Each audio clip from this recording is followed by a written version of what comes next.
which are included in this handout along with handouts you received last week. I just want to highlight a few items. I just think it's nice for you to see some of the highlights of what's been going on in our district the last time we met last February.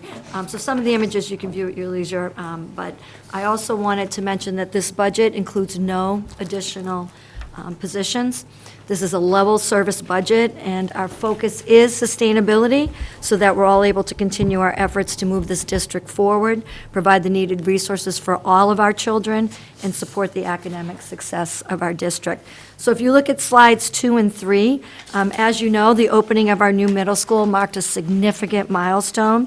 Many of you were able to take tours throughout, and the state-of-the-art facility is designed to foster innovation, academic excellence, and collaboration.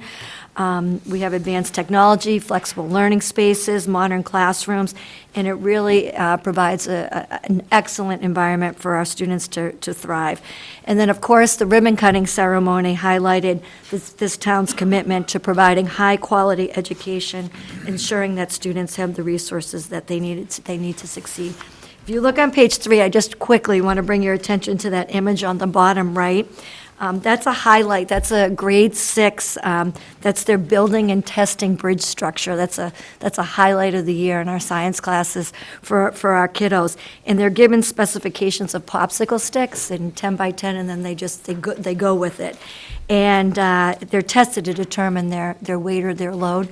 The winner this year, the bridge was able to hold 117 pounds on that popsicle. Yeah. It's pretty amazing, so I wanted to highlight that. State of Rhode Island might want to talk to him. Unbelievable. Slide 4, just to mention, this is our 3rd year of our work-study program. If you remember when we started it with 7 students, we're now up to 21. Really, our trade-bound, our college-bound, our dropout prevention, it really keeps our students at Walpole High School. And you can see from that handout some of our career internship opportunities and the growth of our current business partners. So we thank them for that, and that's really growing and nice to see. Slide 5 highlights our Innovation Career Pathways program. If we remember, this time last year, we were going for a grant. We did receive that grant. It was like A and B. I think I told you we had like $15,000 for Part A. Part B was the larger piece, and we were one of 31 high schools to receive this grant. And it gives students some coursework and experience in specific high-demand industries. So this year, for year 1, we're focusing on information technology. Year 2, business and finance, and we're hoping for year 3 for advanced manufacturing. So really, information technology allows our students to explore different ways that information is created through television, through journalism, through film, marketing, advertising. And they participate in an internship and a capstone project their senior year. So we're happy to have that program. Slide 6, I just wanted to bring your attention that we're focusing and really doing a lot of work with civics and our civics curriculum throughout the levels. And these are 8th graders, and they attended the Edward Kennedy Institute, and they acted as U.S. senators. And so they crafted amendments and provisions of a bill. And they represented their assigned senator, state, and political party to carefully address the needs and priorities of their constituents. So really deepen their understanding of the legislative process and critical thinking and collaboration. Additionally, at the high school, we were able to add also AP Government and Politics. And one of our students at the high school over the summer attended Massachusetts Girls State. It was a 1-week-long immersive experience that focuses on empowering leaders through Future for Focus on Government and Advocacy. And at Girls State, Najara Akol, she was elected to represent, to be the Massachusetts Secretary of State out of 300 girls. She was the one selected. And she had an all-expense paid experience to Washington, D.C., and had the opportunity to engage in legislative sessions and advocacy. So wanted to highlight that. Our next slide is focusing on curriculum because that's part of our budget as well. Our elementaries are in their year 3 of our math implementation. It's called the Bridges program. The primary purchase this year was the start and rollout of our Into Reading. It's our elementary curriculum, literacy, and reading curriculum. And you can see some of the assessments. IXL is a real-time assessment that we use for both ELA and math. We are working this year to be rolled out in September 2025. Middle school is known as Open Sci. It's a highly rated curriculum on Ed Reports through DESE. It's currently available online. The good news, it's free, but then, of course, we need to be able to, big chunk of that budget is for training and teacher and student resources. As part of the curriculum review cycle, we're on the evaluation stage for history.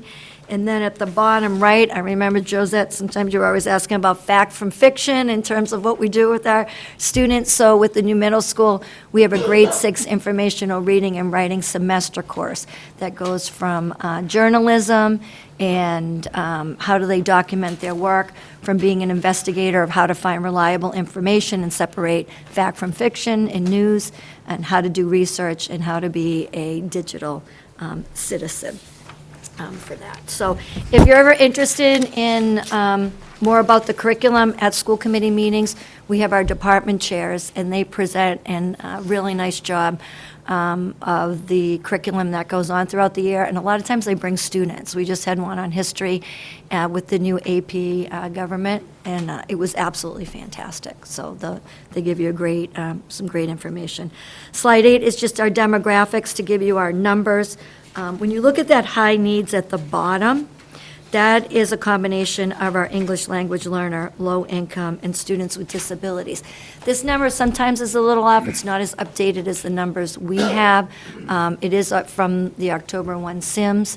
But if you look on page 9, in terms of special ed, which you're going to hear more about, that gives us our real-time students. So we have 707 students who are actively on individual education plans. It represents 18.8%. 17.1% came from the SIMS before October. Usually the state average hovers over 17%. I can imagine, though, with districts and special education caseloads increasing, you'll see it increase.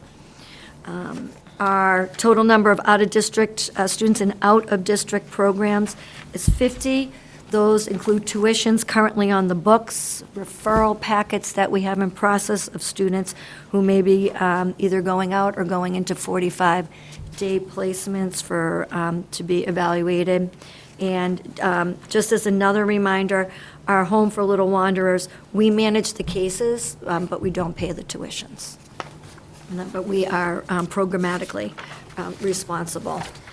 I also included, for those of you that are not new, that have seen this last year, I like to include it because it just gives an overview of our in-district special education programs and all the work that we do to give students the least restrictive environment and education and be able to keep them in district. So you'll see it runs from Daniel Feeney, which is an integrated special education program, and that's children from 3 to 5. Students arriving, students begin to qualify for services at their third birthday. And then you can see cohort 1, which ranges from students from moderate to severe disabilities. Cohort 2 those are our severe students at Boyden in the middle school and our high school programs. And then we have cohort 3, and those are the students that need support with social emotional functioning. And then those are housed at Elm, and now thankfully at one middle school. And then there's the partnership program at the high school. Mike's going to get into special ed. I mean, you probably all know that, everybody, not just us, we're falling off the fiscal cliff. I think we were there, and everybody is off the fiscal cliff in terms of special ed and tuition increases, but we'll get into more of that. So I thought before all the doom and gloom with special ed, I can have you look at slide 11. And Walpole Middle School received the National Banner of Recognition for efforts to provide inclusive sports and athletics. We were only one of 19 schools in Massachusetts and one of only 202 schools nationwide to receive this honor. So I do have to commend Christy Crawford and her team for outstanding work in terms of the Special Olympics. And then finally, just, kudos to our staff. They really support student success through innovation and high expectations. They're collaborative. We really have positive working relationships, not only with their families, with other families, but we have a strong union partnership in communication and collaboration, and you can't say that about all the districts if you see what's out there in terms of relationships with unions. But we are very fortunate. The teacher on the bottom left, Dave Kajowski, he actually was awarded the Presidential Award for Excellence in Mathematics and Science in teaching, and it is the nation's highest honor for educators in science, technology, engineering, and math. So I wanted to bring that to your attention as well. With that, I'll turn it over to Mike. Okay. So I wanted to provide the committee with an update of the FY25 budget before moving on to FY26. The reason being it has a heavy influence on FY26, and you'll see why that is. The budget for FY25 was voted in January of 2024, over a year ago, and will not be finalized until June of FY25, 1.5 years from the time it was set. It is important to note that the school department has always budgeted for special education needs that were in place at the time the budget was being developed. We do not pad our budget or even incorporate uncertain potential needs in our projections. Since the strategy was originally developed, the variability and expense of special education has changed significantly, resulting in deficits each school year. Since the time our FY25 budget was set, special education needs have increased by $1,558,000. So off of our projection and what our budget was built on, the increase is $1,558,000 to date. So we still have 4.5 months to go. And as you can see, the costs are rising exponentially at this point. This is unprecedented for an intra-year increase of this sort. This increase is due mostly to tuition increases resulting from additional placements, as well as special education transportation increases. The school department has a few options to help close the gap this year. The first option is to implement a spending freeze in areas that don't have mandated spending, which we have done. The second option is to utilize our circuit breaker carryover that we have been accumulating over the past 3 years to fill the entire gap. Currently, this is our only option, and unfortunately will deplete the entire balance of this reserve. I will share an alternative budgeting strategy that we have implemented as part of our FY26 budget on the next slide. Fortunately, towns benefiting from circuit breaker reimbursement for special education tuition relief. Circuit breaker works by providing 75% reimbursement above the $55,000 tuition threshold. Unfortunately, every dollar spent up to the $55,000 threshold is not offset by the state. It has to be funded by the towns directly. In Walpole's case, tuition costs have risen over 25% of the prior year's expenditure that has qualified our district for what is called extraordinary relief, which works in the following manner. So this is the second year in a row that we've qualified for extraordinary relief, and it means that our budget is exceeding 25% growth since our budget was set last year. Extraordinary relief is calculated by taking the district's FY24 net eligible special education tuition costs plus expected escalation, assuming 10% growth on top of that, minus the current year FY25's net eligible instructional tuition costs. So basically taking 24, matching up to 25. If the difference in the delta is more than 25%, you qualify. Once you have the estimate, they target 75% reimbursement of unanticipated increases, and that is subject to appropriation. So there is a pool of money at the state level set aside for cases like this, but it's going to be heavily influenced by how many people are in the same boat that we are, where they qualify for this additional assistance. And that will determine how far that money will go, and obviously how much money is in the pool. We're not privy to either one of those details at this point. So due to the size of our current deficit, we will qualify for relief, but the amount will not be certain until the filing and determination in April, with payment in May. So we've exhausted our entire reserve at this point in the year. We are heading toward obviously heading toward the end of this fiscal year. We don't have a lot of reserves left to help us finish this year, and there is absolute uncertainty about how much we will qualify for and how much that amount will be in the end. But that's the way that the system works, and that's what we're going to manage this rest of this fiscal year, by managing through those variables. So that's FY '25. So FY '26. Before you get into 26, does anyone have questions on FY '25? Let's, rather than go through the whole thing, let's Sure. open it up to questions from anyone here. Mark? You said that $1.3 million was tuition increases. Is that strictly escalations, or is there a number of new students attached to that number? It's both. So there's variability, so sometimes the placement will change. New students arrive, are given IEPs, and they're then placed out of district in different programs. Hopefully it's in district, but in some cases out of. These costs are associated with the out of district. What's embedded within these costs is the OSD, and I've mentioned this last year, their willingness to give away increases of 14% in one year and then follow that up with another 4%. That 18% increase is embedded within this budget that we're trying to manage. So those costs never go away. They become part of the base, and we have to just deal with it going forward. So that rise of that sort is not the case this year, but again, it's already embedded in the base. Okay, thank you. Other questions? Kathleen? Through you. You said 75% is paid over the, was it 50,000? 55,000. 55. Thanks. Yep. More, or is that? Can I ask a question? Yeah, Go ahead, I'm just making sure you didn't have any Oh, more yeah, questions. sorry. Okay, no, perfect. This is going to be redundant, but could you go over that equation again slowly? Sure. Which Which one one, in the extended, particular? No, extended, it's just not extended that relief? complex. Extraordinary relief Extraordinary relief. or just regular circuit breaker? I know how the circuit breaker works. It's the Extraordinary next step relief. that you're going into, the strong. Extraordinary Extraordinary relief. relief, okay. So, number one, in order to get in that pool or be eligible for that pool, you have to have 25% growth in your special ed expenditures. Usually it's tuition, year over year. So FY '24 compared to '25, we know we were at 25%. By the way, that was done back in October. Now I'm really sure that we qualify for 25 because it keeps getting bigger. All right, so you have to qualify. Once you qualify,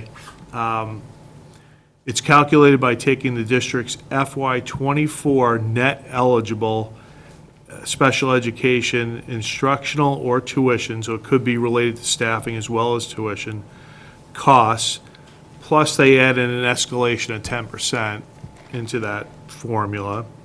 So they take that for FY '24 and they match it up against FY '25's net eligible instructional tuition costs, so the same variables. And if that answer is 25% or higher, you qualify. Go ahead. Yep, sorry, yep. And Mike, you said this is the second year in a row that you've had a situation such as this. Correct, yeah. Anyone else? So, just for clarification purposes, for this year's fiscal year we're in now, you're able to cover that increase of, is it 1.6? Is that what we said? Approximately, right. Approximately, with the circuit breaker funding from prior years that you built up. Or carryover, Okay. circuit breaker, yeah, And we did talk about this last year we did, and anticipated not at this level. yes. Okay. Just any other questions on that? If not, we'll let you move back on. Want to just keep Yeah, through you, just, I mean, it just, so it sounds like there's increase, what are the trends just continue to increase every year by what, 5%, 10%? I mean, it varies depending on how many kids are being tested, how many kids are eligible, what schools they go to, how they get to those schools. Transportation costs have risen through the roof, right, for transportation costs to get them to the school. We had one example where it would cost us more to get the student to the school than the student's education at the school. That's how ridiculous the costs have gotten. We have our own van program, but we can only transport so many kids. And is it kids that are starting, coming into kindergarten, or is it just varies? Varies. Yeah. Varies. Yeah, it's mental health as well as academic. I mean, it's across the board, what we're dealing with as a society. And you mandated, right, you have no option to. Correct. So, I mean, if the trend, I guess it's just a larger question, but the trends continue, and you're not getting reimbursed, I mean, the town is just gonna be in a difficult position, so. I will just say I don't know, when did we start on this board? I'm 15 years this year. All right, so for 15 years, nothing has changed other than this past year. It seems like it's been on this upward climb, it's been unfunded, it's the same conversation year over year. It's just, they seem to be going up at a higher rate than I remember in the past. And we're working with our legislators, like the Superintendent's Association. I mean, it's really looking at to raise the reimbursement, to also raise the transportation. We were supposed to get what for transportation? 80%, and we ended up with 44%. So we need that reimbursement across the state. So we have a legislative breakfast on Thursday. We have a large collaborative superintendent breakfast with our legislators at the end of February. So it's just advocating. Those are from our Superintendent's Association, that's our top two, is looking at that, that reimbursement in transportation and OSD oversight for these skyrocketing costs. So you missed it. I'll come right back, sorry. It's more than 15 years. I won't say how far back. It's, used to have here, but went before that increase. How many of the placements or day programs, how many are residential? I can look right now. A significantly smaller portion of residential, much significantly less. I don't know what the ratio is. I don't know if you would have it, All right. Bridget. Some of the Yeah, newer no, I ones, know. are they residential at all? Mostly not. They're mostly day placements. We use our collaboratives as well. So at the old Johnson Middle School, BICO and Tech are over there, and then up in East Walpole, they have facilities where we try to use them because they are significantly less priced. And they provide a good service. I mean, Jean, you could speak to it, right? I mean, Absolutely. yeah, it's they're great programs, but it's just not suited for every student depending on their needs. So when we can, we do. And I think our enrollments at the collaboratives have increased significantly. Which is nice, because we want to work with our collaboratives, and it's cost-effective, and they do a phenomenal job. So we're members of the Tech Collaborative and the BICO Collaborative. Both just happen to be housed, over at the old Johnson. It may not help in terms with the circuit breaker reimbursement if it's not over the 55,000 threshold, but really, a lot of the goal, too, is for our BICO and our tech collaboratives, is to, if students are able, to get them back into the mainstream and back into our schools with support. So we really have an excellent working relationship with them. And doesn't our responsibility start at age 3? It does. Not kindergarten, it's full responsibility at age 3. Full responsibility. Jean? And just a comment, as you referred, I do work part-time at Tech, the Education Cooperative, and the enrollment there has been increasing significantly, so much so that we've had to add classes, we've had to create programs based on the district's needs. So this is something that is going, and we actually have 2 new districts joining Tech, because when you join Tech and BICO as a collaborative, you have a reduction in tuition as a member district. So we have 2 new districts joining because of the fact that they can then access collaborative tuition at a lower rate. Go ahead, Kathleen. Point of clarification, can I address Jean? You're saying that you're seeing the enrollment universally, not just Walpole enrollment?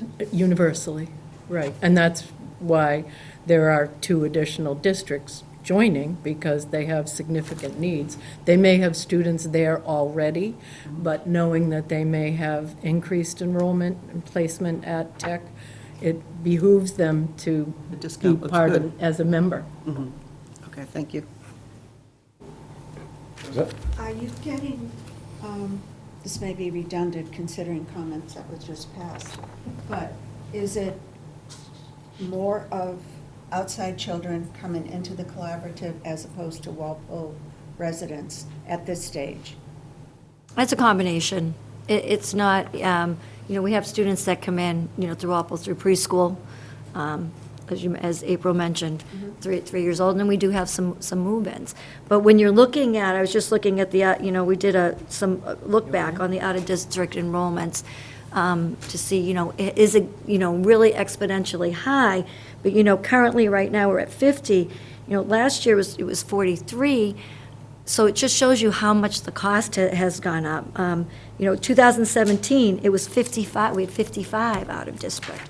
So your OSD costs have just skyrocketed. And that's why, if we can use our collaboratives, we do. So that's 2025, going to 2026. Yep. So on slide 14 is the FY '26 budget as it stands currently, as it was voted by the school committee. So our personnel budget for FY '25, I'm just going to walk it through for anyone outside of here for the recording itself. So FY '25 personnel budget's $47,177,892. We currently have an increase on our personnel line of $2,203,499. We, as Superintendent stated, we are in negotiations currently, so we have to factor that into that personnel number. So when you take the prior year's personnel number plus the personnel increase, you come up with an FY '26 personnel budget request of $49,381,391, which is a personnel increase of $2,203,499. Mike, just make sure I'm on the same page with you. If there was if the current collective bargaining stayed flat, the CBA that's in place, you would need $47,177,000 for next year's budget, is that? No.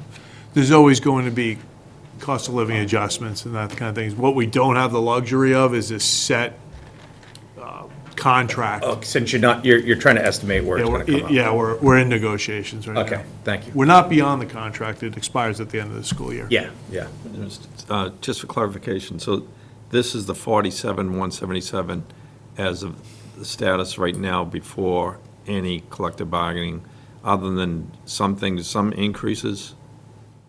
That's our current budget right now. It's the 25 That's the budget. 25 budget. For labor for Yep. everything that you have. Correct. Okay. You would have typically then taken the 25 budget and calculated it with Yeah, if we knew. steps and cost of living and everything else, but you're not sure where that's going to be, so you've estimated. Yeah, I mean, I'm Like taking a two. projection that's based on our best estimate. Let me ask this question.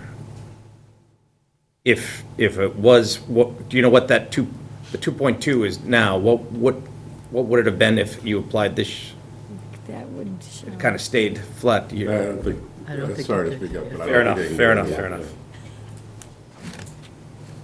Okay. Any other questions, or? Just includes benefits, the projection, the numbers include?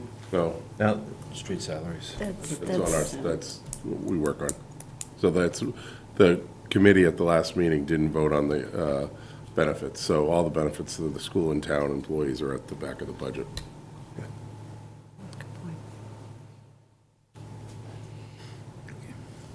sorry, sir, go ahead. Okay. And then the second significantly smaller piece of our budget, which does, by the way, include the tuitions for special ed, is our goods and service budget. Our current FY '25 goods and service budget is $8,867,557. You can see the list below: central services, building, technology, special education, and then our schools' goods and service budgets are all, the increases are all there listed below. which totals up to an FY '26 goods and service request of $9,887,454, which is an increase for our goods and service portion of our budget of $1,019,897. So that's a goods and service portion. And then if you continue down the school budget increase, totals $3,223,396. I'm going to get into this a little bit more in the comprehensive budget, but that's 5.75% increase off as compared to this year's budget. That gives you a total school department request of $59,268,845. The town administrator is recommending an increase of $1,910,496, which would give us a budget of $57,955,945. That is a 3.41% increase over the current budget. So when you align our requests versus town administrator's recommendation, that's where the gap comes in of $1,312,900. Yeah, sorry, Ron, go ahead. Yeah.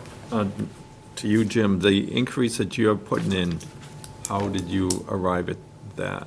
I arrived at one number, and then the selectmen discussed it a little bit further and asked me to look at revenues again. So I went back in and added some more money in, mostly in state aid. I bumped Chapter 70 and local aid, just those two lines up 1.5% to get me to the number that I'm at. So I just looked at trends as far as, things such as motor vehicle excise, building permits. Quite honestly, our finance director behind me thinks I'm a little too overcommitted. But again, I looked at averages and everything, and my number is the number. And unless something comes through in the fall, there's a gap here. And we've talked openly about it, the three of us. I don't have a way to make that up right now. Even if, I mentioned last week our health insurance, back to Bill's question. I was informed today that my 14% projection, I was told verbally, that's come through. So I got to go back in, adjust everything. So we have a gap of, in my budget alone, negative $300,000. So I'm going to be meeting with the unions probably in the next couple of weeks to see if there's any movement on making some adjustments. But, it's tight. So yours was mainly based on what the school department was asking for, and then trying to find some revenue to offset, not going So- through their budget so much and saying, This budget, I don't get the budget until probably a couple days before this meeting, which on Friday I got it, but we talk constantly going back to November and December. I kept, the school administration updated as to where I was up. They knew where the numbers were. Unfortunately, I knew where their numbers were too. Not the budget, we just talked the bottom line, so. thank you. Lee? I'm full of points of clarification, but Jim, your budget for the school is basically a percentage of your overall budget, right? I mean, you're not redoing the numbers throughout this. No, it's a percentage of the funds that are available. So after you factor in non-discretionary items such as health insurance, trash pickup, tri-county assessment, whatever's left over is split 66-34. So does that answer yours? Yeah. And just you've given, in your budget is made up with that 66%. But then I assume you're also adding in the other reimbursements that you're Correct. anticipating with the circuit breakers and everything else. But that still gets to the 57 that Jim's at, and you're at 59? 59. Yeah. Yeah, okay. So I'm going to get into that a little bit more on the comprehensive, but that's a good summary. Any other questions at this point? Otherwise, we'll keep going.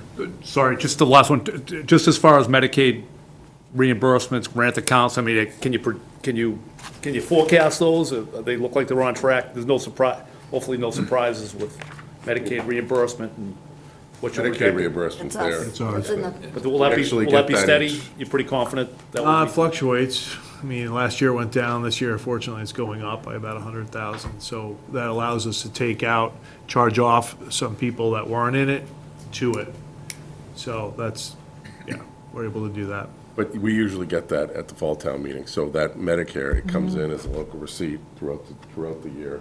closes out to free cash, and then it's an action item that town meeting takes action on under one of the individual articles, so. Well, good. Any other questions? Seeing none, back to you, Mike. Okay. So FY '26, there are some major budget drivers. In the packet, you can see personnel. Personnel is the most significant driver of our budget. We are currently negotiating our next contract with our teachers and ESPs, so our budget projections are uncertain until an agreement can be reached, and we compare actuals versus budgeted. The FY '26 budget includes no new positions. Given the financial challenges we've been facing the past 5 years with special ed tuition and transportation growth intra-year, we have modified the way that we estimate the special education budget. We are now accounting for some expenditures that our special education director has indicated are sure to materialize after the budget has been set. We believe this strategy will reduce variability and help the school department to better manage our budgets from year to year. So we used to only budget students in-house, students in a placement.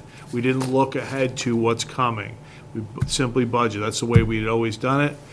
As this variability and as this surge in special ed has reached us, it's not a way to budget anymore. It's not practical. It's not reliable. And what winds up happening is we wind up with these intra-year deficits. And we were able to manage some of that with our special education carryover surplus, but you can see that got wiped out. So that option is not there any longer. So we are basically putting, to the best of our ability, our projections going forward for the next year of what students are to come and what placements and the costs that are associated with that. So we've gotten more conservative to manage through these situations, because we can't be out on a limb with this. We can't take chances anymore on this one. So that's special education. So our increased personnel is 4.7%. Our special education impact is 19.5%. Our yellow bus transportation, fortunately, has kind of quieted down. We're into a steady 3-year contract that has reasonable increases, which hasn't always been the case. So that's at 2.7%. And our buildings and utilities are at 1.3%. What I will say about that is utilities are stable, but we are monitoring our new net zero middle school closely, trying to anticipate future budget needs for electricity. So it's fully electric dependent. There is no natural gas in the building. So let's hope that heat pumps are a good technology and we can manage through this, because if they're not, we're going to have some expenses. So fingers crossed. So that was slide 15. Slide 16, closing the gap. So we have a few options for closing the gap in FY '26. Our options for one-time funding decreased significantly since our circuit breaker carryover is being utilized for this year's deficit. So on that list of one-time funding, I would have had circuit breaker carryover. It's no longer there. So we can hold back goods and services once we enter the fiscal year, but keeping in mind that a lot of the obligations that the school department has are mandated. So you can do that, but it's not going to be a monumental amount of money. But every bit helps. If we are fortunate enough, depending on that extraordinary relief I was referring to earlier, to have some year-end money in the similar manner that we move circuit breaker carryover forward, it would be the same example. We would use that money that we get this year that would displace or return some of our carryover back to us, and we would carry that forward. It's always, every year, I never quite get this right in my head. So we've already been reimbursed for fiscal, we're in 26 now, so, right? 25. Oh, 25 now, sorry, yeah. So we got reimbursed last fall for circuit breaker for 24, that you've used those, put those dollars into the budget for 25. Correct. But we didn't know that full amount until the summertime after it's over. We generally don't know, kind of. I mean, mid-year, January, February, you generally have a pretty good sense of where those are going to land, Okay. but nothing's absolutely certain. So those are a couple of one-time funding options. Recurring revenue and savings, I'd say if state aid increases, That's something we did this year in the fall town meeting. We had a bump up, and we were able to take a separate appropriation at fall town meeting. Retirements, generally, I let those carry forward because then we use that as a buffer against, again, special ed fluctuations. But we would be taking that sooner than later to help close the gap. And then unfortunately, the final piece is staff reductions. We're looking at 10 positions totaling about 650,000, which is approximately half of our current gap right now. So we have to find other means to close the other half. But again, that 650 would have to come from reductions of 10 positions. So. Questions? I know we've been asking as we've been going. Kathleen? For you to Mike, since you're using a new method, if you will, of the special education calculations, as part of the exercise, did you calculate it as you used to calculate it? You calculate it in a new way to compare the difference? In other words, did you just not consider the future like you used to? And did you consider, I know you considered the future in this number. I can honestly say we didn't compare the two. We just realized that this is not a way to sustain a budget. Yeah, right? no, To I wind agree up with a- that. So we talked to John Quilly, the three of us sat down, we said, we need accurate projections. And John developed this spreadsheet that's kind of coded of students that will be placed, students that maybe packets are out for where they're going to go, some students in testing. He has a pretty good sense of what that looks like, and then we projected forward to see where those students would land and at what time, because you can prorate it if you're really good, if you're lucky. But we were just much more conservative. So the good news to your question is the budget should be more stable next year than it was this year. We've included costs that we would not have included last year.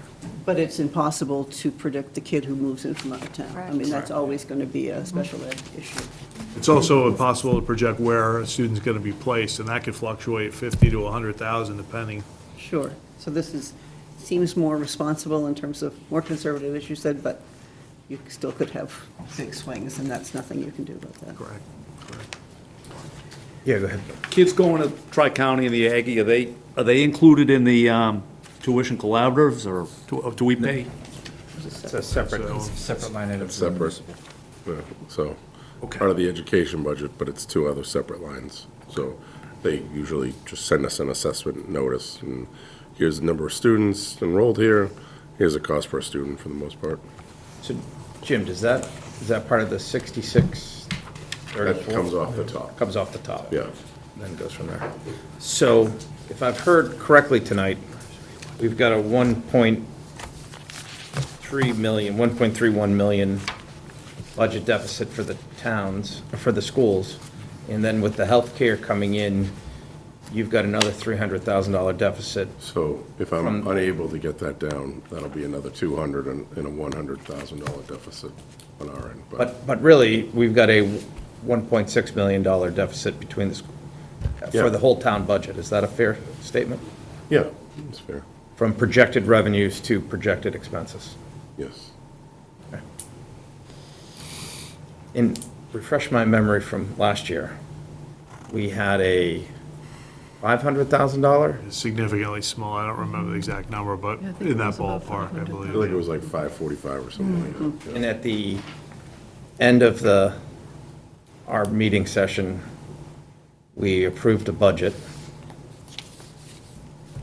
And then more state aid and more money came in over the summer that we, in the fall town meeting, put towards the schools that allowed you to up your budget or up your expenditure. Yep, and we did have, I think, one reduction staff-wise that we just didn't replace somebody who moved. 555. 555 is. 555 was the gap. So we don't have anything to vote on tonight, clearly. So I will turn it over to more questions and go from there.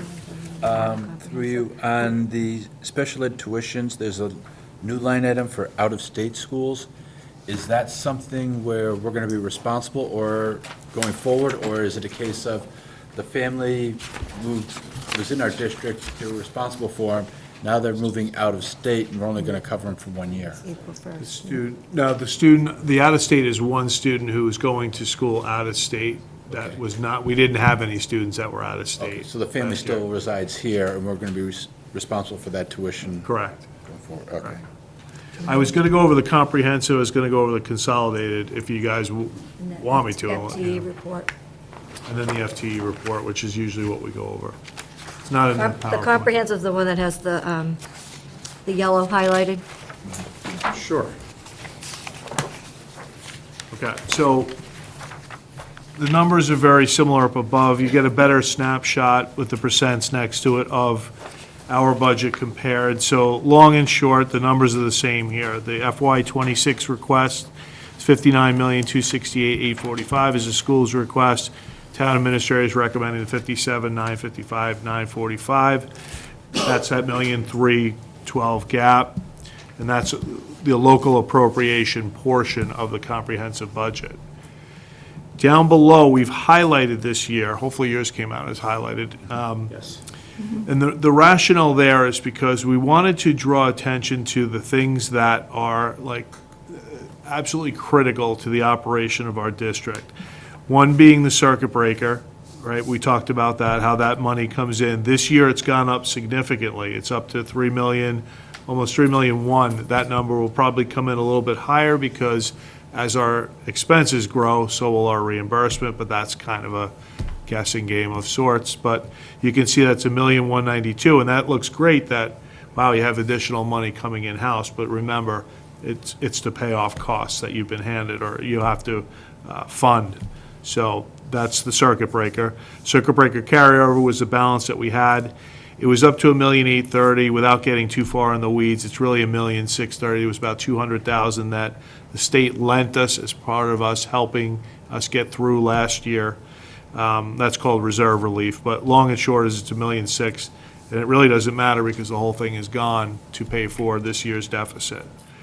Okay, so that's circuit breaker carryover, and that's money from prior years that we squirrel away as we move forward.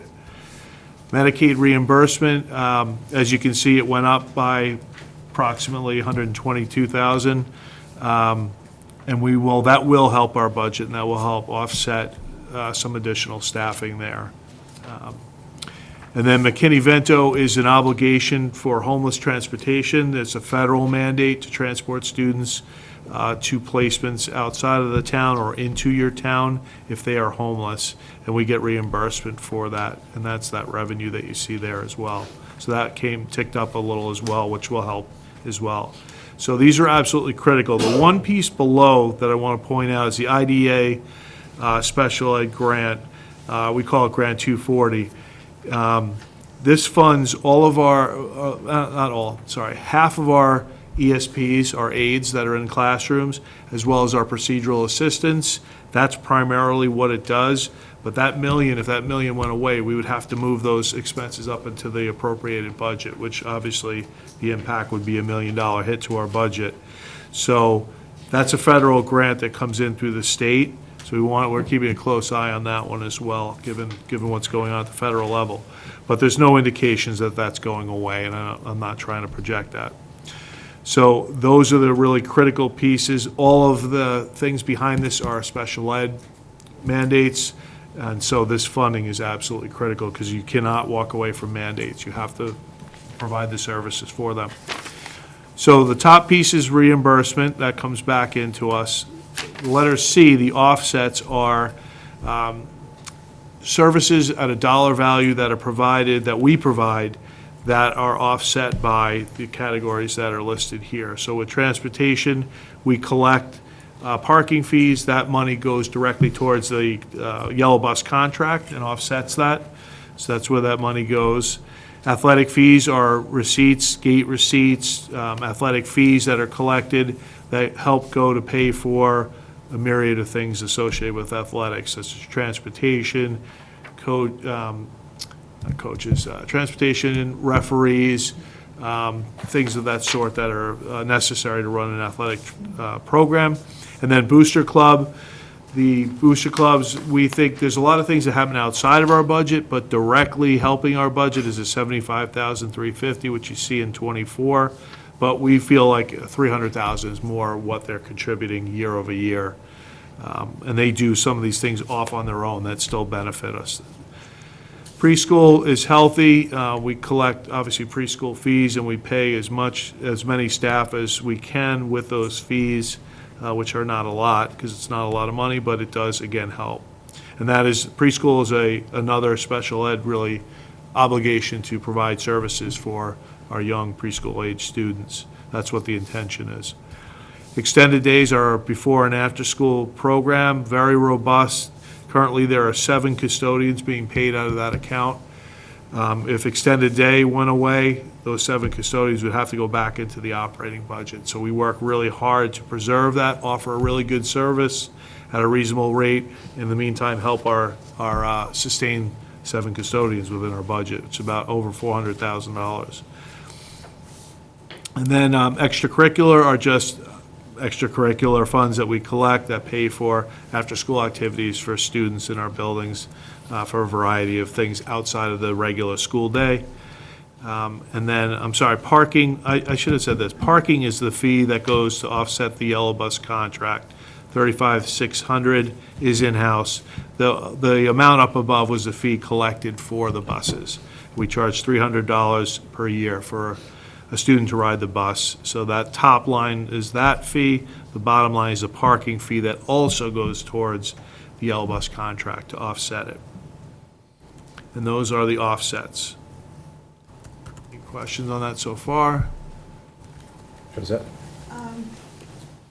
Under the grants on the special ed, the PL 240, is that something you have to apply for, or is that something you automatically get annually?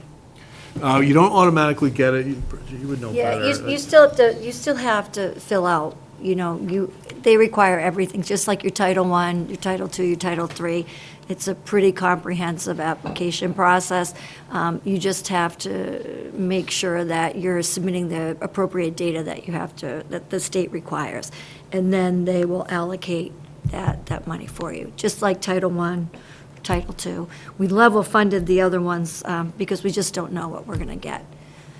So you're not concerned of it being in jeopardy? Not the IDAA. But that right there, as Mike said, that's like a budget lifeline. If, you hate to lose the other titles, but if Title I, for example, went away, that's for your closing your gap for your low-income students, what would happen is that pays for your Title I support teachers. So that would go away, and some summer programming. And Title II, for example, is our professional development to retain and highly qualified teachers, and to do some training over the summer R&D. If that went away, there wouldn't be that available to our teachers, and that would leave them a little bit behind when could we do it? Yeah. Do we want to do it? No, because it impacts the instruction for our children. So you have to have somebody, probably yourself, that's on top of it to make sure it goes in Yeah. according to and meeting all the criteria. And Dr. Hahn, along with Jody Delfer, really work on these grants. That's the assistant superintendent's job, right, Jean? Yes. Yes. And I will say that they are complex and very Very complex, time-consuming. yes. And these are federal grants, and because they're federal grants administered through the state, there are significant reporting requirements. So they're also part of what is called a single audit. So when our schools are audited, then the single audit, when you have expenditures of over $750,000, they come in and look at every single piece of documentation. So it's not just you submit it and you get it. There are many strings Lot of, attached. yeah, Thank you. a lot of hoops. So if you total those categories down to the bottom, you'll see what the actual all-in school department funds available are to our district as a whole, which is a 4.3% increase. Yeah, go ahead, Jean. So I noticed that you have a decrease in the Medco allocation, and that is firm at this point. I know they've been negotiating at the state level for increased Medco funds, but right now, this is the figure that you've been told. It's the one we're pretty certain about, yeah, it's unfortunate, That's a shame. yeah. And is that less students, or they've just cut funding? See, it Well, should- they're looking at a different funding formula.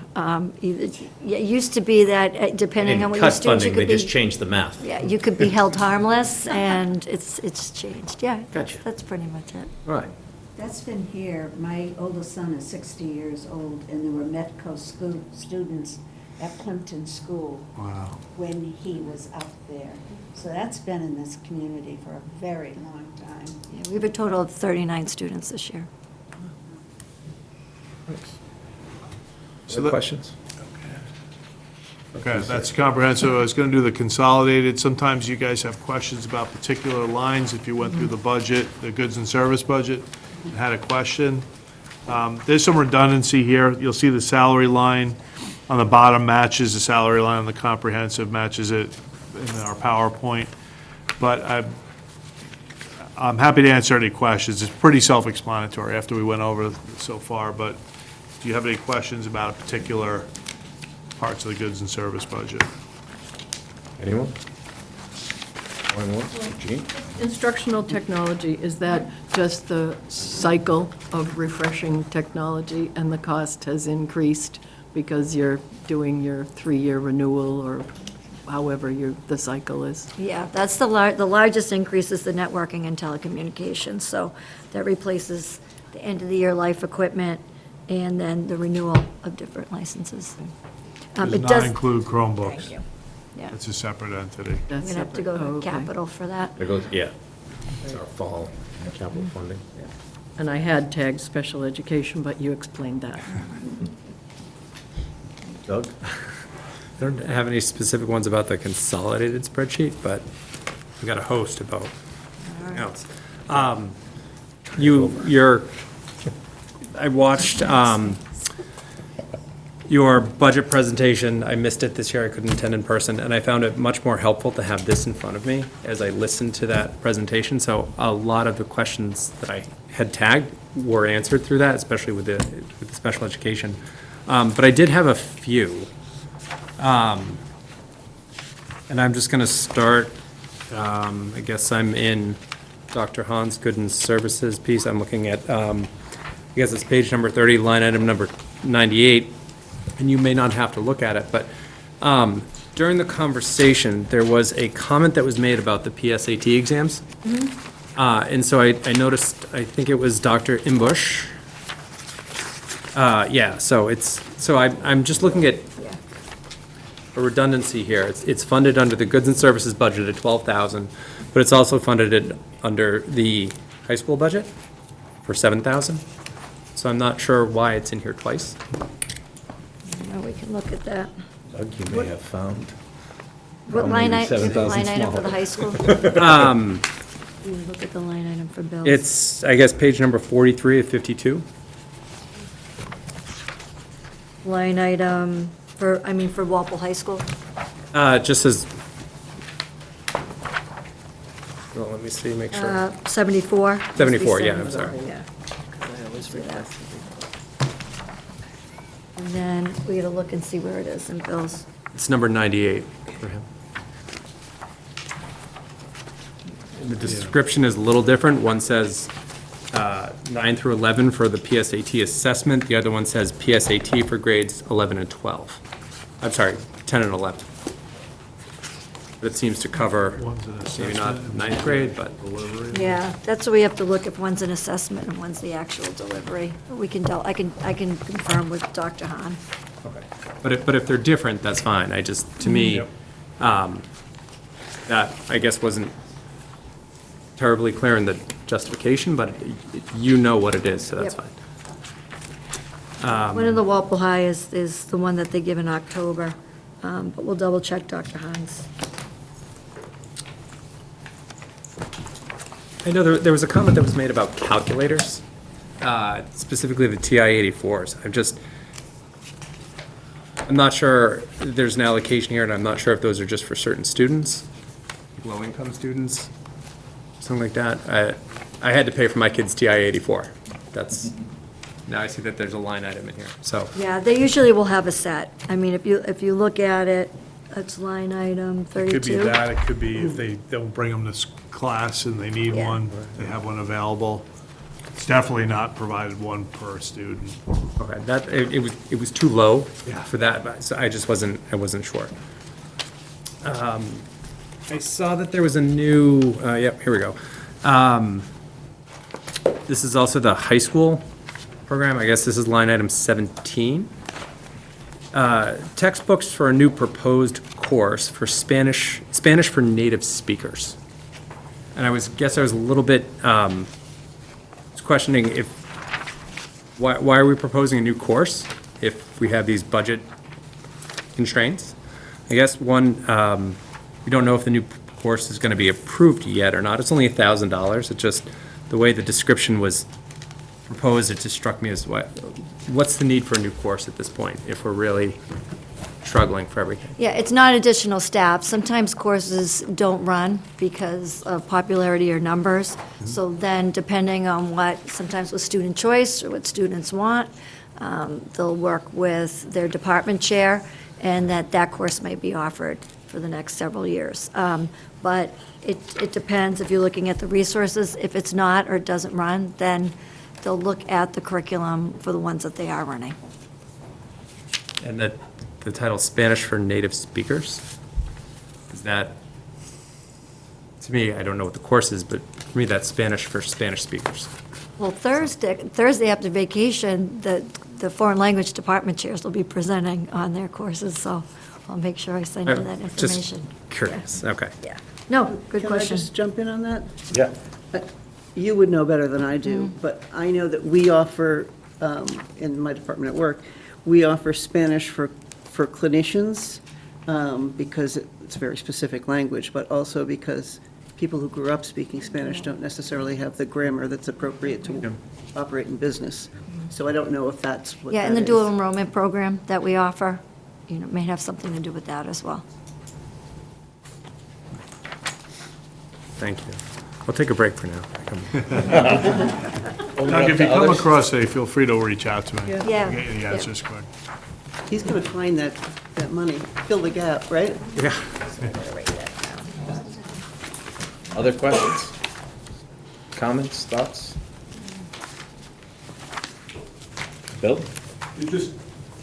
Just back to the tuitions for private schools, so I'm looking at, what's that line item 42, which you have 1.24 million, 1.247. So that, how many kids, did you say there was one kid for, I'm sorry, tuition out of state? I apologize, for 686,000 for FY '26. Yeah, addition of one student recently placed is the note that, we have notes from John Quilly, because obviously we can't remember all of this stuff, but addition of one residential student recently placed in New Hampshire. 686,000 for one student? For one student? No. No. Okay. Well, no, sometimes. I was going to say, I remember in the past some numbers being that high, so it doesn't Well, actually. sometimes an The other out-of-district student is a student can be student. 500,000. This, It's a Yeah. resident placement, yeah. Yeah. this looks like two students. So Susan is not here, who usually gets onto this topic, and we've done it for many years, is, most of, it feels like, I'm going to be, how I phrase things, a lot of these high expensive placements are more medical related than education related, but it is, we can't, the way the state and the federal government have set it up, we don't go through health insurance, it goes through town school departments, which it makes thus the challenge. Historically, the school budgets aren't that bad, aren't that different than the town budgets in comparing cost increases and everything from there. The great variables has always been around special education, really special needs. Through you, but if it were medical, I would think that, would another state agency pick up some of the cost, or if Medicaid, or if, no, That's what you think. But in your case, you're right, it is that cost is for two students. for two, okay. But still, that's 300,000 Yeah. per student, so. Yeah, Bill, you're starting to apply logic to government, yeah. Let's not bring that into a meeting. Other questions? You ready to go Yeah, back? I can go back. I guess budget line item 86, and I'm just curious about these services because I have no idea what they are. What, Where are what, you? high school? High school? Yeah. I guess there was, as you find it, you can probably answer the question, but number 4 under line item 86 is electrical practice walls. And it's for work-study program, needs walls to practice interviews. And I just wasn't sure if this is like, what exactly the walls are. It's not a lot of money. I was just curious about the actual services. Is it like, Yeah, it's a work study with James Conley and Mr. Brasini. I mean, we can get you the actual of like what those walls consist of for the work study program. in my mind, I'm kind of picturing like kids practicing interviews as opposed to thinking green screens or things like that, but it wasn't really sure. The other one, number 7 on that same page, that same item, power broom. So, without getting in the weeds too far, this is in lieu of a snow blower. So because of snow, the way it is and the minimal amounts that we're getting, but it's wet and stuff, we use a power broom now. You'll see them at the high school on Elm Street, and the middle school actually has one now. It's much more effective of getting the concrete clean and removing the snow when it's up to about 5 inches. This thing will work. It'll take it right down the concrete versus a snow blower, which you go through it once and then you've got to circle back with guys with shovels to clean up the residual that's left. With the new middle school in particular, it's an enormous amount of sidewalks that our guys are responsible for. So we introduced this at the high school. They raved about it, and so I've bought a couple more that we put to the other schools. I guess I have no idea what it is, so naturally I Googled it. And I didn't find anything in this price range, which is why I'm seeing $300 power brooms. So that's why I had to question what it was. Yeah, these are, so it's an Ariens. Yeah. It's like it's a snow blower alternative, so it's a full-blown, and you can also use it to remove sand and salt after you've put it down. So it's effective for a variety of different things versus a snow blower when And used. that makes sense to me. I can rationalize that. I guess it was, for me, it was missing from the justification. And that's why I'm just assuming it's some sort of broom, not Yeah. something as, that's Elaborate. small equipment, but, yeah. I think it's good. Anyone else? Kathleen? I know we're not discussing personnel, but can substitutes, that's not in the contract, right? No. So can you just look at that number with me on substitutes? What page am I on? It's right near the beginning of what we had. It's under personnel. 40 and 41 personnel. It just seems very high for long-term subs and for subs in general. You want- which one are you What on? report are you on? I'm in personnel. Oh, were you on the FTE report? All right, Okay, we're gonna get all right, to that's that. the next thing. Oh, sorry. All right, so the final document that I have for you guys is the FTE report, which is a personnel report. And it looks at a comparison of full-time equivalents between the prior fiscal year and the current projected fiscal year. So what you're looking at is 25 versus 26. The front page are the operating budget accounts, and the second page are the revolving accounts and grants and Medicaid accounts of that sort. So Kathleen, you were asking about long-term subs or regular subs? Both. So the reason that that's, it's a good question. The reason that that's high is because I've been tracking a trend that's been rising, right? As we've increased over time our sub rate because we couldn't get people to subs. Very difficult to find subs. So we've increased that over time. Over the last few years, I haven't adjusted it, and I felt at this point it has to be adjusted because we're finishing with a deficit and I'm having to pull money from other areas. So I made 2 adjustments, one for long-term subs and one for regular subs. A long-term sub is like a 20-day plus person who fills in for a teacher, or it could be an ESP. And then the regular subs are just day-to-day subs. They make 115 a day to work in our district and sub for teachers who are out on a short-term basis. Both line items were finishing in deficit, so I had to adjust it up. Thank you. That's good, yep.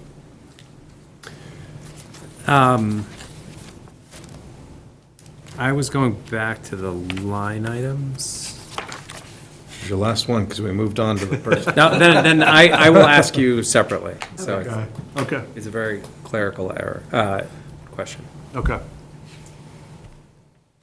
You want to continue, or you? Yeah, so let me go through, I was just gonna highlight, so for anyone who's new, you've got the number of FTEs per category, that's in the FTE column, and then the dollar amount, the budget associated with that individual, 25 first, then 26, and then there's a variance, which has an increase in dollars, and if we've added somebody or subtracted somebody, that's where you'll see the negative or positive in the FTE variance column.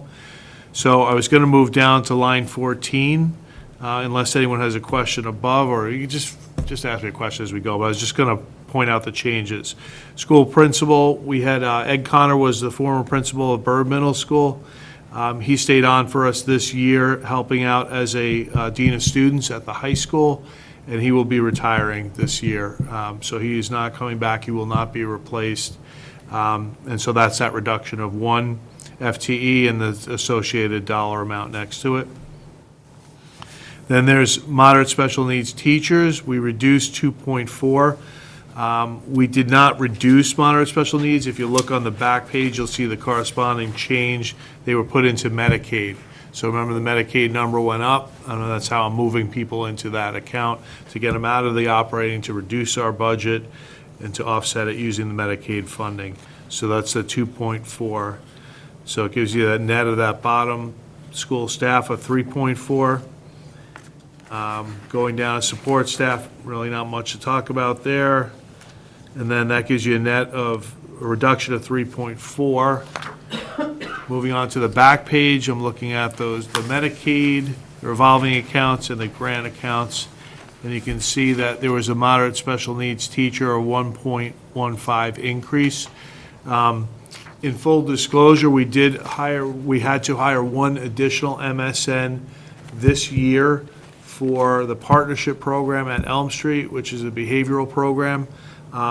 We were having serious issues with managing that program, so we've hired an MSN. Next year, we'll be reducing one position at the middle school level and will not be replacing it, so that will be a net zero. But this year, that's part of the costs that we're dealing with in our budget related to special ed, part of that deficit. Does that mean the individual that was causing the issues is moving on, or? Well, that one, that Increase person in the will still program. be there. They'll just be offset by the reduction at the middle school of an MSM.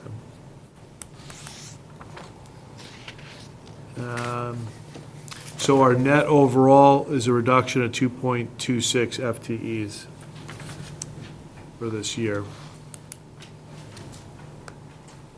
Just ask a Jean? question. Yeah, go ahead. I noticed the custodians increased 111,110. Is that primarily overtime?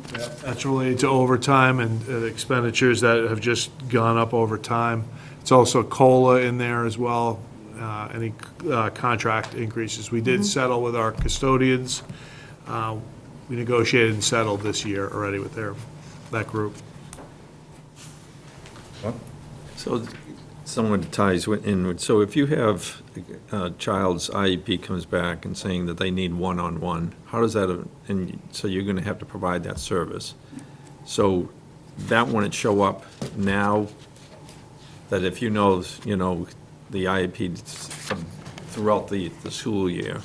So if you come in June, we're going to be down one right from the beginning. Correct. So if something happened during the team meeting and the team felt like with the recommendation that the child needed a one-to-one, an ESP, and it was May, yeah, it would show up on the FTE next year. And do we know any, forthcoming ones that might be there? So, Not right now. okay. Bill, did you have a question? Yeah, just to break down, so guidance adjustment, social workers at 22.440 FTEs. How many social workers are there? Where are you? Line 22. Social workers are usually classified under the programs, like partnership at Elm would be a social worker, partnership at the middle school. They're directly tied to the in-district programs. High school, those are your social workers. It's part of the contract? It also has Yeah. guidance in there, too. Yep. And then you have your counselors. Okay, and the psychologists, they're part of the Psycholo- contract also? Correct. Okay, thanks. Other questions? Ron? So are they combination LC and LI?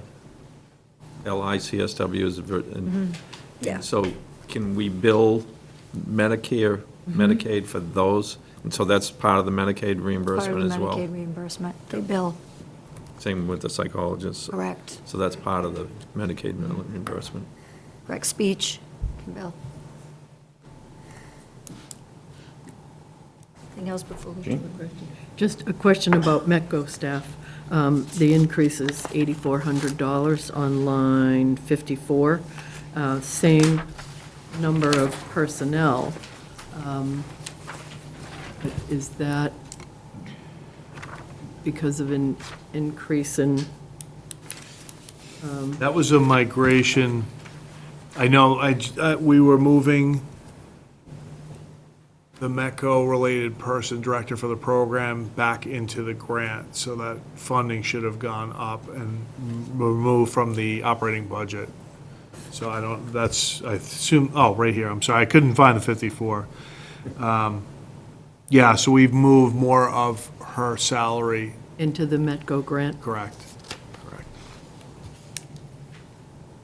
Anything else before we turn it over to school committee? Did you guys want to speak, Greg? Did you have more?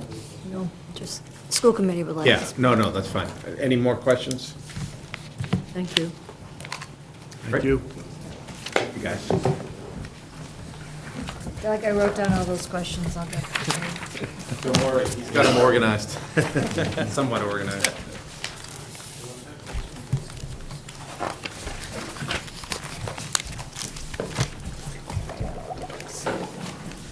I was told it was dressed like the Kensington characters. Freezing on Thursday. Chart.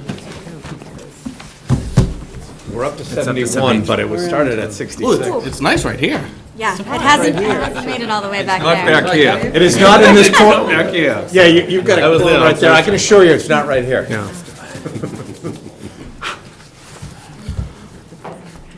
Mr. Chair, want to thank you. To start off, we want to thank you for the discussion this evening, for your questions, especially Mr. Shea. I think next year, we're just going to take him out for like an ice cream, answer all the small questions first, so we can focus on the big stuff. We appreciate that. I think my colleagues and I voted on a budget that is larger than the funds we have available currently. By design, we understand. I think you all asked very pointed and well-informed, especially, this side of the room, the heavily school committee alumnus questions for us. We understand the challenges we're trying to overcome now, and it is our desire to hold off on a final budget vote as long as humanly possible. As I think it seems you were of the same mind as we look at how some of the other pieces, like the state budget, we're very focused on April to see what House 2 will look like, to see if that number has gone up at all, if circuit breaker or things like extraordinary aid is increased over and above what we think maybe. So we're hopeful, but we're also realistic. We look at the fact that we're not in any sort of unique position. Every district around us is either laying off folks or looking at increases proposed even larger than us. Franklin, Norwood are many digits higher as well. So we look at all this. We're grateful for the dialogue. We're grateful for working with Jim as well as we try to tackle this problem together. We're also, I think it's important, while we didn't really speak about personnel, we're having a very we're grateful for the relationship we have with our workers and the Walpole Teachers Association. We're in a very respectful dialogue, and that is something that is unique to Walpole that we're of benefit for. And we're looking at this budget issue as a collective group of people, so we're grateful for that as well. So we're hoping, just to kind of maybe talk a little bit more, I think our staff was very good at being a little less heated about it, but we, especially on the special ed piece, it's no problem of any child of Walpole that we're in this position. I think what we've seen is a culture shift. What I believe from my examination of this is a culture shift at some of these private special ed schools. Once the Operational Standards Division gave them that 16% increase, they were really off to the races, and they sort of talked to you about that. In my 13 years of school committee, I've never heard of a student being placed and then the district being asked to have a one-to-one aide after that in October or November. So these are things that are new. We gave you the anecdote about how we do have a very large fleet, especially compared to our neighbors, of school transportation vehicles that we do on our own, even though transportation is really outside the scope of what the Walpole Public Schools' main focus is. We've, for many years, been able to save hundreds of thousands of dollars under Mike's leadership in running our own transportation company, but we're seeing private groups, venture capital and others, get into the school transportation space because they know that the market is small, we're sort of up against it, and they can make some serious profit in that on the backs of taxpayers and municipalities.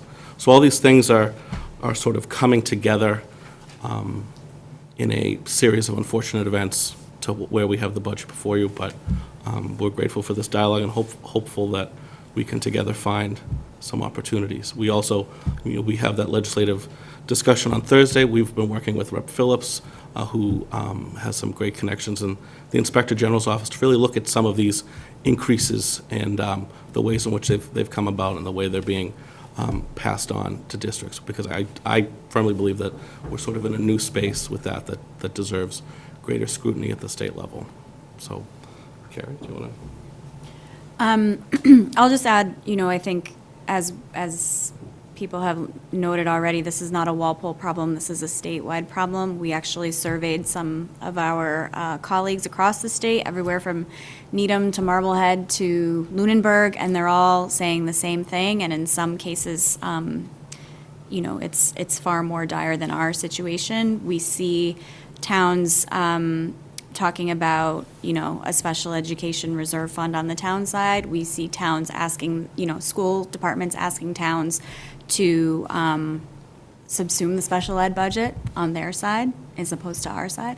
Lots of conversations are happening that are really, I think, difficult. And, we tend to say that what makes our district function the way it well, or the way it, as well as it does, or what makes any district function well, is this triangle of the teachers union, the administration, and the school committee. And you really need that triangle to be solid on all three sides to have a well-functioning school district. I think in Walpole, we're fortunate that we really have more of a rectangle because those three sides are solid, and the fourth side is our relationship with all of you on the town side, finance committee, select board, and the town administrator's office. I think that we've been faced with these challenges before, probably not to the degree that we're challenged with them this year. But I think because we have this solid foundation of dialogue that we can continue to dialogue with each other and work to close this gap as the revenue picture becomes clearer. Questions? Mark? Through you. Last year, the state was looking at changing the formula for the per pupil. Did that actually happen? They were talking about, instead of being at $30 base per student, it was going to be in excess of 100 base per student, and then the rest of the formula was going to change. Did that actually take place last summer? I don't know what the final number is, but every year they debate what the per pupil expenditure is.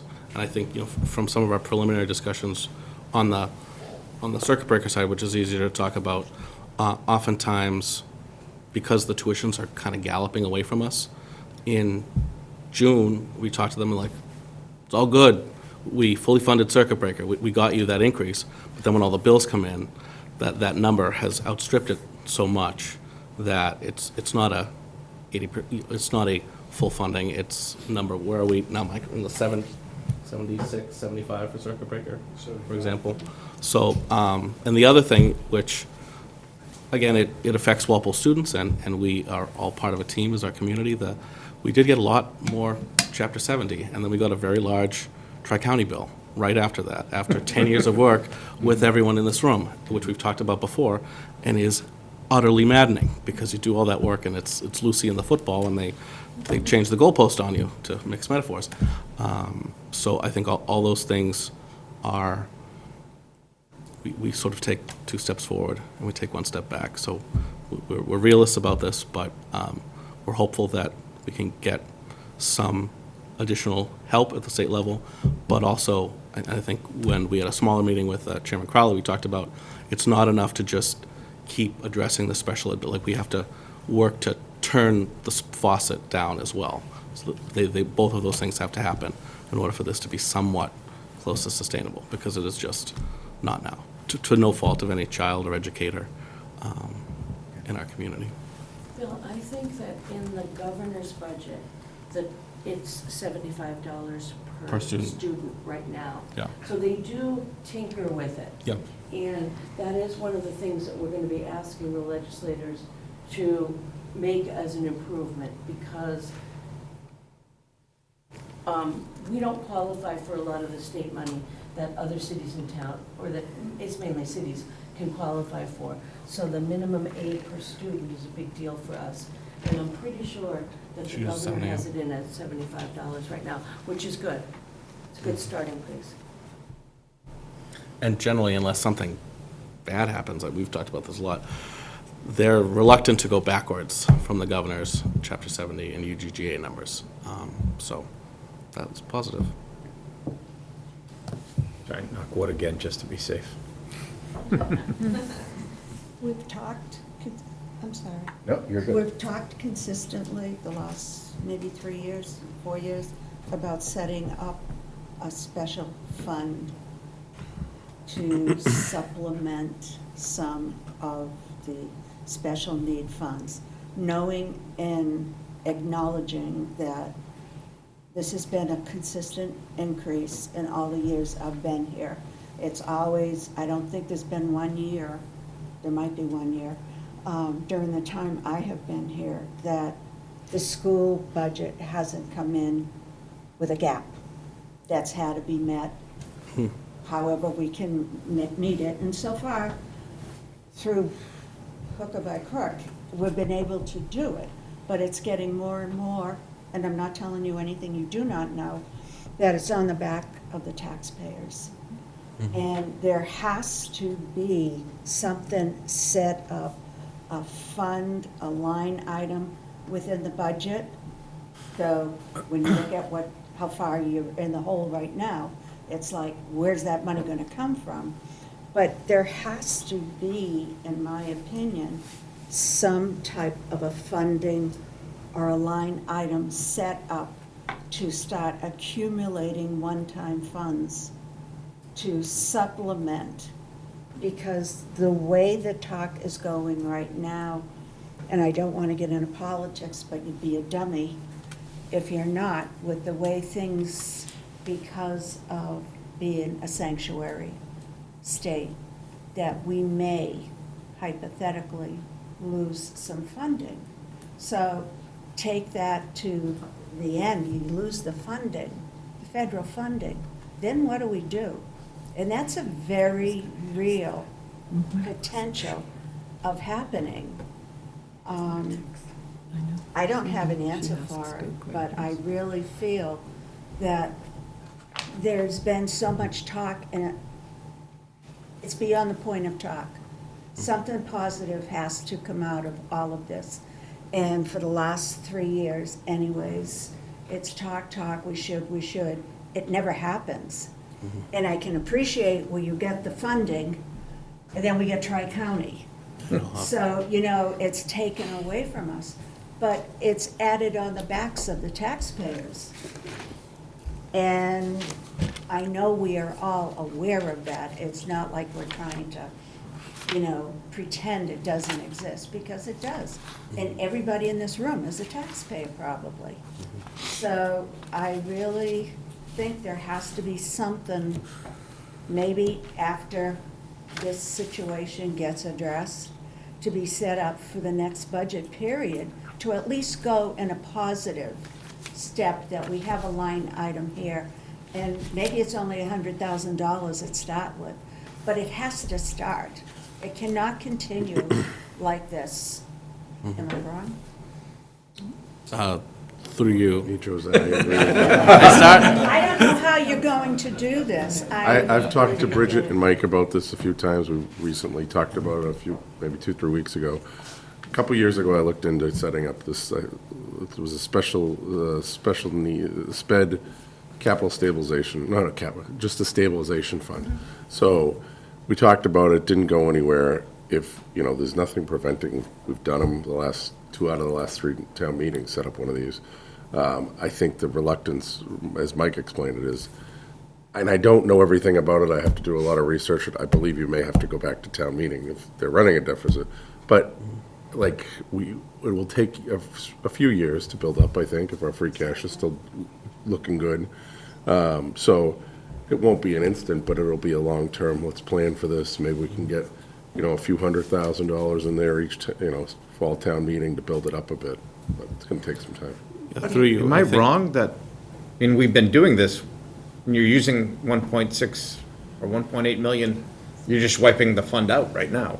Well, I think, that's so, circuit that's circuit breaker. So Yeah. to your point, I think, I agree But with. but unofficially, that's kind of what it's Right. been So, grading for. To kind of, to bifurcate the problem, we were very grateful that we didn't have to come to you this spring to bail us out, because we had that circuit breaker, which is earmark, is funded through the state budget as well. And so we carried we've tried to be conservative with that fund, and like I said, we started with $1 million, and we said, okay, that's a huge amount, but we can absorb it mid-year in '25 without having to sit before you earlier in the year and beg you for additional funds. And now that number has grown to the point where it really is sapping it. So I think when we look at the types of things that Walpole is prudent in funding in the sort of ancillary contingencies like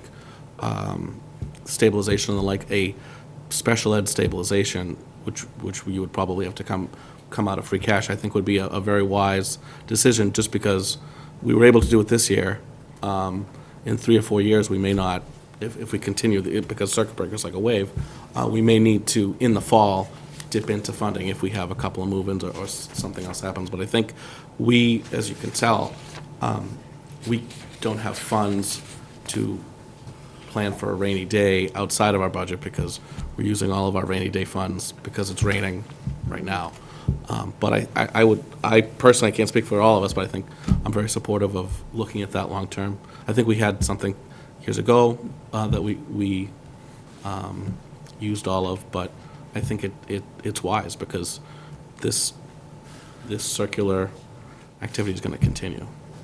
I think the one problem, all the stabilizations we have are all capital funds, and it's things that we may anticipate.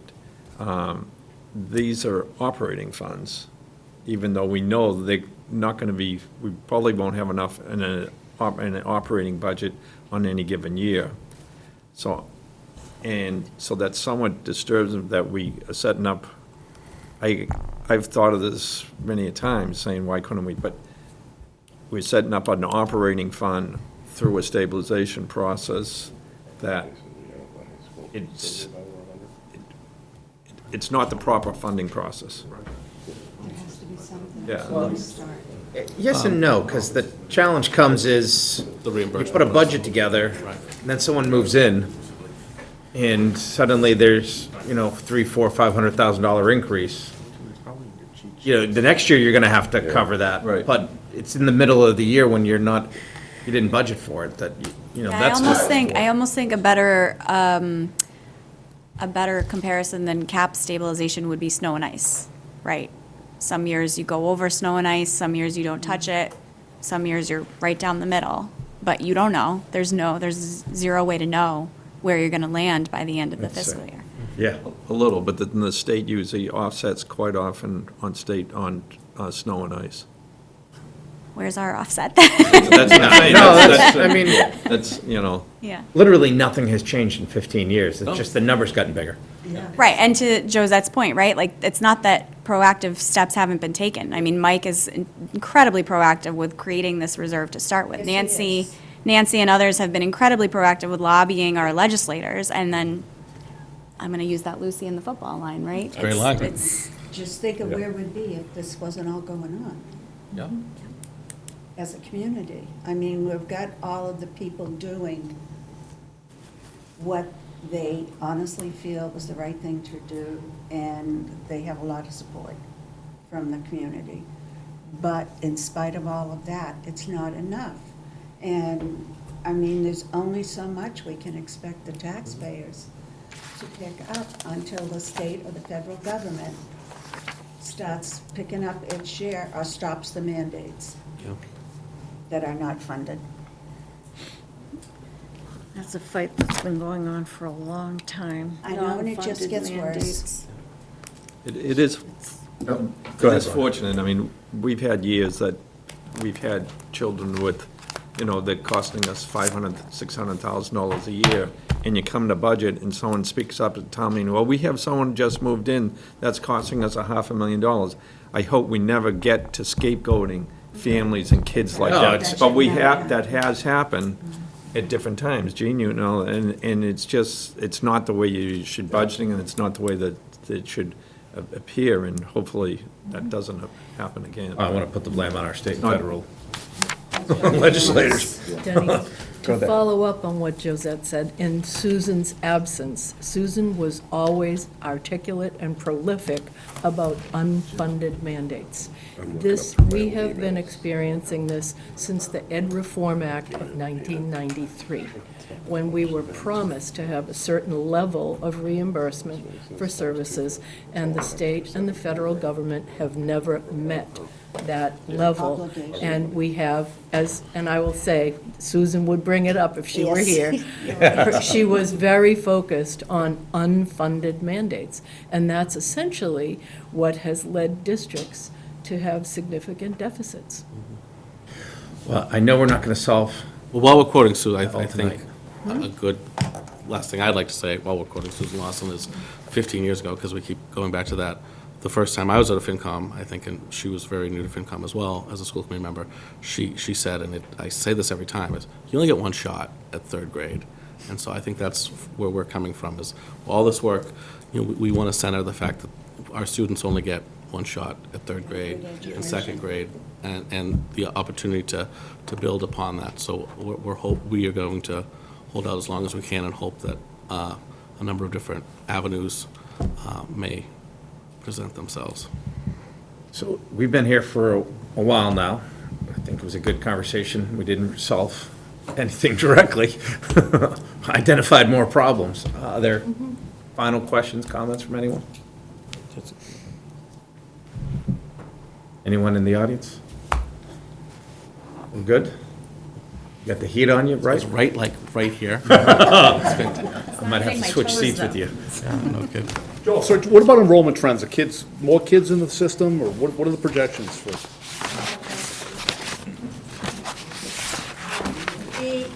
The middle school's coming out, I mean, the sixth grade, Just Jim. we actually had to get another cafeteria Is it table here or- for our sixth graders, they're like almost 300. Fifth graders high, but, our elementary numbers that's the are next feature treading. before we I can adjourn. give you a copy of the October Sims data, but enrollment in the high school is small. That's dropped across the state. Our middle school's increasing. I think maybe that's the new middle school. And elementary numbers are pretty, but the incomings are, this year, for example, our grade one's at 289, grade two at 289, third grade 291, fourth grade 331. That's a huge group. and fifth grade 304. So you kind of have your peaks, but the middle school right now is at probably about 840. Okay. But I don't know, there's something about the sixth grade, they just keep coming. Nice, but, East Walpole hasn't finished building yet either, Chapter 8 down there, which is 200 plus families. Well, thank you very much. Thank you. To the administration and the committee for your time and insight. Jim, we are back Thursday. No, Thursday we had open for the schools. Is that, we had it just for the, Yeah, so if you Okay. guys think we're all set, so our next meeting is March 3rd. March 3rd. March 3rd. With multiple items. I probably misread it. So the OPEB one meeting with the Board of Selectmen, I looked at So that already happened, that was videotaped. I was just sharing that Okay. information with you. Honestly, I didn't include it in this little packet, I included it in your attachments because it was so big, I just didn't know if you were interested or not, where things stack up, but, so. So March 3rd is what I got now, unless things change. That's fine. Just the select board planning on closing the warrant, Jim. Okay. Warren is closed, closed a closed couple now. weeks ago, actually, town council's already sent their comments back, so, Carl let me know a couple of street, acceptances that he had on there tentatively, he had to pull back, so, I should have a draft for you guys, to review Okay. in no more than 2 weeks, probably less. Any vast changes, What? any vast changes, or everything is? No, nothing huge, actually, so it's 17, and if Carl pulls back, his couple might go down to like 15, 14, 16, somewhere around there, so, yeah. All right. So, I didn't go through the minutes. Did anyone? I'm bad at minutes. So let's make sure the next meeting we should have this one and the prior two. So we'll get 3 minutes done and we may take 10. Have any comments? I have not received, but I didn't do what I've done in the past, which is put it up. Is that helpful to people when I put it up? All right, I'll put it back up. I'll share it with everyone. I put it into online. Yeah. Perfect. To make revisions. All right. Motion to adjourn? Thank you. Anyone to second? Second. Doug, all in favor? Aye. Opposed, abstained? Seeing none, we are adjourned.